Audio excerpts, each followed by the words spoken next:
क्यों मनाई जाती है मकर संक्रांति? हम सनातनियों के लिए मकर संक्रांति और माघ मास की बड़ी महिमा है सज्जनों। जब सूर्य धनु राशि को छोड़ करके मकर राशि में प्रवेश करते हैं तो हम सभी लोग मकर संक्रांति का उत्सव मनाते हैं। ये मकर संक्रांति का पर्व न केवल सूर्य देव के मकर राशि में प्रवेश करने का उत्सव है, बल्कि यह आध्यात्मिक शुद्धि और भाग्य परिवर्तन का भी एक महायोग है सज्जनों। इस मकर संक्रांति के दिन तिल दान की विशेष महिमा है। जो लोग भी मकर संक्रांति के दिन तिल का दान करते हैं ना, उनको स्वर्ण दान के बराबर का फल प्राप्त होता है। इसलिए मकर संक्रांति के दिन आप लोग तिल दान अवश्य करिए। मकर संक्रांति के दिन ये कुछ उपाय करके जो मैं बता रहा हूँ, ये उपाय करके आप अपने भाग्य को बदल सकते हैं। सबसे पहले आप ये समझ लीजिए कि मकर संक्रांति पर तिल दान की इतनी क्यों महिमा है। तिल का प्रागट्य कैसे हुआ? सृष्टि के निर्माण के समय जब भगवान ने बाराह बन करके हिरण्याक्ष से युद्ध किया था ना, तो युद्ध करते करते भगवान के शरीर से एक बूंद पसीना छूटा है और उसी से तिल का प्रादुर्भाव हुआ। और इसीलिए ये तिल भगवान विष्णु को परम प्रिय है, ये परम पवित्र माना जाता है, क्योंकि ये भगवान विष्णु के पसीने से प्रकट हुआ है। इस तिल के प्रयोग से, उपयोग से व्यक्ति के जीवन के सभी प्रकार के कष्टों का और दरिद्रता का जड़ से नाश हो सकता है अगर आप इस तिल का प्रयोग करते हैं। क्या करना है, किस प्रकार से इस तिल का प्रयोग करना है मकर संक्रांति पर? मकर संक्रांति के अवसर पर जिस समय सूर्य मकर राशि में प्रवेश कर रहे हो ना, आप उस समय थोड़ा सा तिल अपने इष्ट देव को अर्पित करिए। थोड़ा सा तिल आप स्वयं ग्रहण करिए और थोड़े से तिल का आप दान करिए। अगर आप उस समय तिल का दान नहीं कर पा रहे हैं तो आप तिल के दान का संकल्प ले लीजिए और कुछ देर बाद जब भी आपको कोई मिले आप उसको तिल का दान कर दीजिए, किसी जरूरतमंद को। इस दिन जल में तिल डाल करके स्नान करने से दुख और दरिद्रता से मुक्ति मिलती है। इस मुहूर्त में अपने इष्ट देव के ऊपर तिल अर्पित करने से और तिल के दान करने से शनि, राहु, केतु के अशुभ प्रभाव से आपको मुक्ति मिल सकती है। घर में बरकत आती है, सुख संपत्ति आती है, लक्ष्मी माँ की कृपा होती है अगर आप मकर संक्रांति के दिन तिल और गुड़ का दान करते हैं। यदि कोई व्यक्ति शनि दोष से परेशान है, यदि किसी को शनि देवता परेशान कर रहे हैं, तो उसको चाहिए कि मकर संक्रांति के दिन एक तिल के तेल का दिया आप श्री हनुमान जी के चरणों में और एक तिल के तेल का दिया आप पीपल के वृक्ष के नीचे जलाइए। शिव जी के भी मंदिर में आप जला सकते हैं, पर विशेष महत्व पीपल के वृक्ष के नीचे का है। जिनको शनि देव परेशान कर रहे, एक तिल के तेल का दिया मकर संक्रांति के दिन आप सभी लोग पीपल के वृक्ष के नीचे अवश्य जलाइए। ऐसा करने से शनि के कुप्रभाव से आप बच सकते हैं। यदि कोई सूर्य दोष से परेशान है, किसी को आंखों की समस्या रहती है, तो इस मकर संक्रांति के दिन ब्रह्म मुहूर्त में उठिए। भगवान भुवन भास्कर आकाश में प्रकट हों, इसके पहले आप स्नान करके सूर्य भगवान को अर्घ दीजिए। अर्घ कैसे देना है? एक तांबे का पात्र ले लीजिए, उसमें जल ले लीजिए, काला तिल, लाल पुष्प, थोड़ी सी रोली डाल लीजिए और जिस समय हो उदित हो रहे हों, उनकी लालिमा अब धरती पर आ रही हो, धीरे धीरे आपको प्रकाश दिखने लग जाए, आपके ऊपर सूर्य की किरणें पड़ने लग जाए, तो आपको क्या करना है? ओम सूर्याय नमः कह करके जल भगवान सूर्य को अर्पित करना है और ऐसे जल अर्पित करना है कि उस जल की छाया आपके दोनों नेत्रों के बीच से होते हुए पूरे शरीर पर पड़े।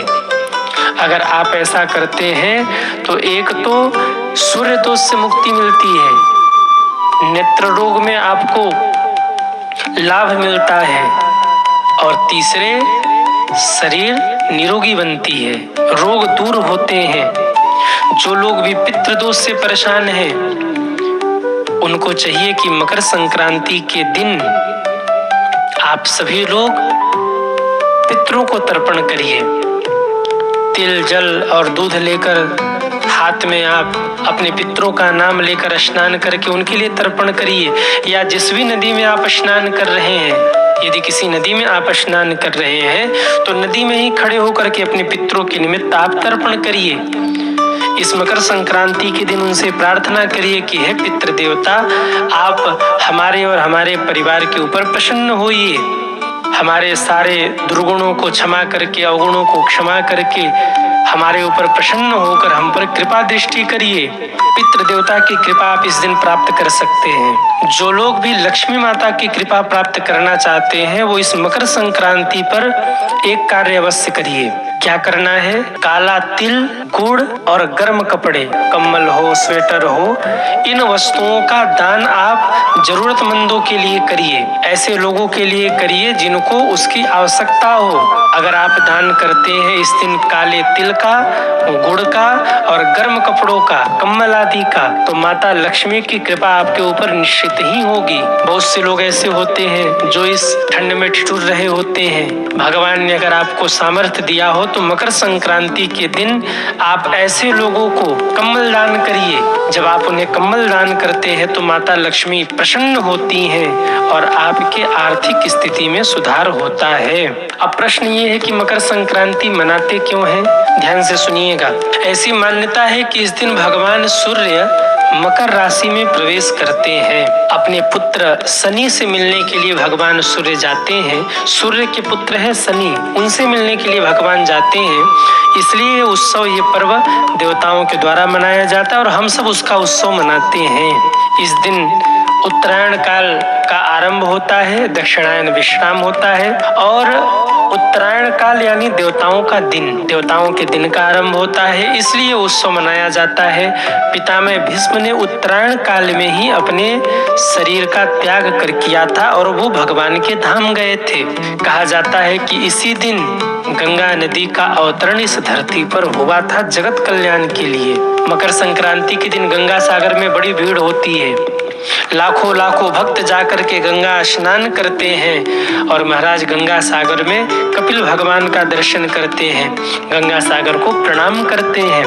ऐसी मान्यता है इसी दिन गंगा जी धरती पर प्रकट हुई थी। इस दिन भगवान सूर्य अपने पुत्र शनि देव से मिलने के लिए जाते हैं, इसलिए ये मकर संक्रांति का पर्व मनाया जाता है।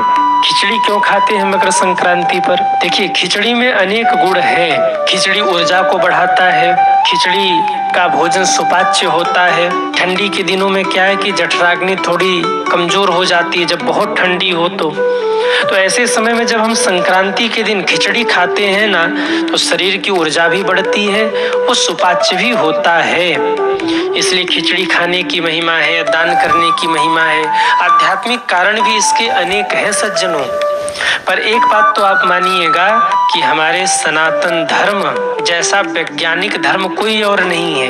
विज्ञान कुछ भी कहे पर सनातन धर्म आज भी विज्ञान से बहुत आगे है। मैंने अभी एक महात्मा से पूछा था कि इस मकर संक्रांति पर, खिचड़ी के उत्सव पर बच्चे पतंग क्यों उड़ाते हैं, तो उन्होंने मुस्कुराते हुए बड़े प्रेम से संवाद किया और बड़ा प्यारा उन्होंने उत्तर दिया। जो चर्चा हुई, जो निष्कर्ष निकला वो ये निकला कि ठंडी के दिनों में शरीर में कई रोग आ जाते हैं। ठंडी बहुत है, धूप लग नहीं रहा है, तो ऐसे समय में ठंड अधिक होने के कारण हमारे शरीर में अनेक रोग प्रवेश हो जाते हैं, कर जाते हैं। हमारा शरीर अनेक रोगों से ग्रसित हो जाता है। जैसे शरद पूर्णिमा की रात्रि में चंद्रमा की किरणों में अमृत का वास होता है, ऐसे ही मकर संक्रांति के दिन सूर्य के किरणों में औषधीय गुण होता है। इस दिन उत्तरायण काल आरंभ हुआ, भगवान सूर्य की कृपा बरस रही है। तो जब हम सूर्य के समीप जाते हैं, जब बच्चे पतंग उड़ाते हैं तो उनके ऊपर धूप लगता है। अब ये कोई कहीं लिखा नहीं है, पर हम लोगों ने विनोद ऐसा किया। महात्मा जी से मैंने चर्चा की, विनोद ऐसा हुआ कि जब हम पतंग उड़ाते हैं धूप में तो सूर्य की किरण हमारे ऊपर पड़ती है। जो आज कल बच्चे पतंग उड़ाते हैं तो सूर्य की किरण उनके ऊपर पड़ती है, और जब सूर्य की किरणें उनके ऊपर पड़ती हैं तो अनेक सारे जो रोग हैं वो शरीर को छोड़ करके भाग जाते हैं। ये एक कारण हो सकता है। हमारे यहाँ के खेलों में भी एक विज्ञान है। राम जी भी खेलते थे, कन्हैया भी खेलते थे, लेकिन पहले के खेल में और आज के खेल में थोड़ा अंतर है। पहले के बच्चे क्रिकेट खेलते थे, फुटबॉल खेलते थे, हॉकी खेलते थे, कुश्ती खेलते थे, दौड़ने जाते थे सुबह उठ करके। आजकल के बच्चे मोबाइल में पबजी खेलते हैं। अब आप सोचिए शरीर कैसे स्वस्थ रहेगा, शरीर कैसे प्रसन्न रहेगा। अपने बच्चों को मोबाइल से दूर रखिए, उनको सुबह दौड़ाइए, उनको कुछ समय खेलने के लिए दीजिए। वो जब खेलेंगे तो शारीरिक रूप से वो स्वस्थ रहेंगे। सुबह उठते ही उनको सूर्य नमस्कार कराइए। जो बच्चे बचपन से ही सूर्य नमस्कार करते हैं उनको कोई रोग नहीं होता। उनको योग कराइए, उनको प्रकृति के संपर्क में रखिए। आजकल के माता पिता भी बच्चों को इतनी सुख सुविधा देते हैं कि वो बीमार पड़ जा रहे हैं, सुख सुविधा प्राप्त करके बीमार पड़ जा रहे हैं। उनको थोड़े से प्रकृति के संपर्क में आप रखिए। हमारे यहाँ चाहे कोई भी पर्व हो, कोई भी उत्सव हो, कोई भी खेल हो, उसका कोई न कोई एक कारण अवश्य है सज्जनों। इस मकर संक्रांति पर बच्चे पतंग उड़ाते हैं। जब वो धूप के संपर्क में आते हैं, सूर्य भगवान के संपर्क में आते हैं तो उनके जो शरीर की बीमारियां हैं वो बीमारियां दूर होती हैं। लेकिन एक निवेदन मैं और कर दूं, मकर संक्रांति के अवसर पर पंछियों पर थोड़ा आप लोग रहम करिए, निर्जीवों पर थोड़ी सी कृपा करिए। पतंगबाजी के चक्कर में हम न जाने कितने पंछियों को मार डालते हैं। जो आजकल ये चाइनीज माझा चला है ना, इस चाइनीज माझा से न केवल मनुष्यों को क्षति है बल्कि उड़ते हुए पंछियों को भी क्षति है। न जाने कितने लोगों के गले कट जाते इस चाइनीज माझा की वजह से, न जाने कितने पंछी घायल हो जाते इस चाइनीज माझा की वजह से। तो मेरा आप सभी से निवेदन है, खूब मकर संक्रांति मनाइए। और जो भी युवा मुझे सुन रहे हैं, पतंग तो उड़ाइए पर ऐसे चाइनीज माझा का प्रयोग मत करिए जिसके कारण कोई भी जीव घायल हो। आप पतंगबाजी कर रहे हैं, आप तो मस्ती कर रहे हैं, पर जो पंछी घायल हो गए उनका भी तो परिवार है। उनके परिवार का ध्यान कौन रखेगा? और केवल पंछियों का ही नहीं, मकर संक्रांति पर जब खिचड़ी का समय आता है तो कई बार ऐसा सुनने को मिलता है कि चाइनीज माझा की वजह से कोई बाइक से जा रहा था, गर्दन कट गया, चोट आ गई, कई लोग तो मारे भी जाते हैं। लेकिन फिर भी हम नहीं समझते। हमें मस्ती प्रिय है पर हम दूसरों का ध्यान नहीं रखते। तो मेरी ओर से आप सभी से निवेदन है, आप सब पतंग उड़ाइए, अच्छी बात है, पर चाइनीज माझा का प्रयोग इस मकर संक्रांति पर आप शुभकामना।